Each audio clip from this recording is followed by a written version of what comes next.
ইউসুফ আলাইহিস সালাম বলেছিল না যে আমি বিশ্বস্ত, আমাকে দায়িত্ব দেন? আমি বলতে চাই আমি বিশ্বস্ত, আমাকে দায়িত্ব দেন।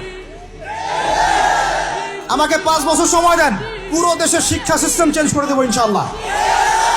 প্লে গ্রুপ থেকে প্লে গ্রুপ থেকে নিয়ে মাস্টার্স পর্যন্ত এমন শিক্ষানীতি প্রণয়ন করা সম্ভব যে আমাদের বাচ্চারা একদম প্লে থেকে মাস্টার্স পর্যন্ত বাংলা, ইংরেজি, অঙ্ক এবং জেনারেল সাবজেক্টগুলোর সাথে কোরআন হাদিসের একটা অপূর্ব সমন্বয়ে পড়াশোনা করবে ইনশাআল্লাহ। একা করে দিতে পারবো ইনশাআল্লাহ তাআলা। আমাকে এরকম 100 জন শিক্ষাবিদ দেন, 100 জন আলেম ওলামা দেন, একটা প্যানেল করে দেন, পুরো দেশের শিক্ষা চেঞ্জ করে দেওয়া যাবে ইনশাআল্লাহ। যাদেরকে রেখেছেন এদের মাথায় গোবর আছে, যাদেরকে রেখেছেন এদের মাথায় টাটকা গোবর আছে। বইপত্রগুলোর অবস্থা দেখেছেন? বইপত্রগুলো ঘাটাঘাটি করেছেন? এটা চলতে থাকলে দেখবেন অচিরেই কোনো মানুষ বাচ্চাদেরকে স্কুলে পাঠাবে না, এটা অরুচিত হয়ে যাবে। তখন কি হবে?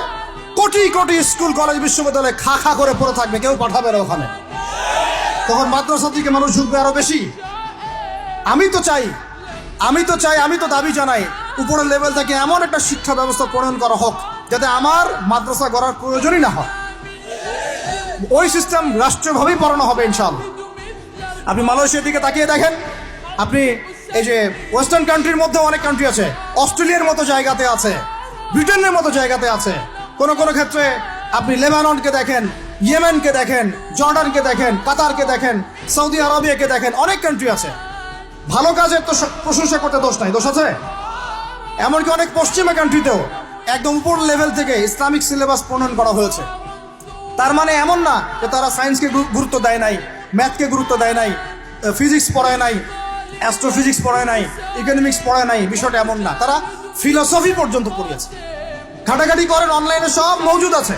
এমন শিক্ষানীতি প্রণয়ন করা সম্ভব একদম প্লে থেকে নিয়ে মাস্টার্স পর্যন্ত। আমার ছেলে ইমামতিও করবে, এদিকে বিমানও উড়াবে ইনশাআল্লাহ। আমার মেয়ে ডাক্তারও হবে, এদিকে দেখবেন হাফেজাও হবে ইনশাআল্লাহ। একজন মুফতি সাহেব, তিনি ফতোয়াও দিবেন, একই সাথে বিশ্ব অর্থনীতি সম্পর্কেও জানবেন ইনশাআল্লাহ।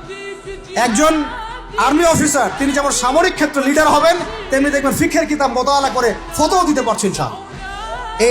এই যুগটা এটা কোনো মানে স্বপ্নের যুগ নয়, এই যুগটা ছিল এক সময়। বেশি দিন দূরে যেতে হবে না, আপনি 200, 300, 400 বছর পিছনে যান, দেখবেন মুসলমানরা এমন সোনালী যুগ পার করে আসছে।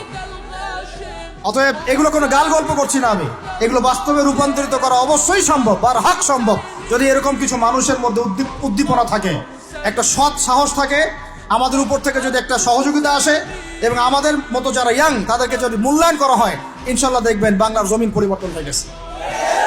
এই পরিবর্তন হলে দেশের জন্য কোনো খারাপের কিছু নাই, রাষ্ট্র পিছিয়ে যাবে না, রাষ্ট্র আরো এগিয়ে যাবে ইনশাআল্লাহ।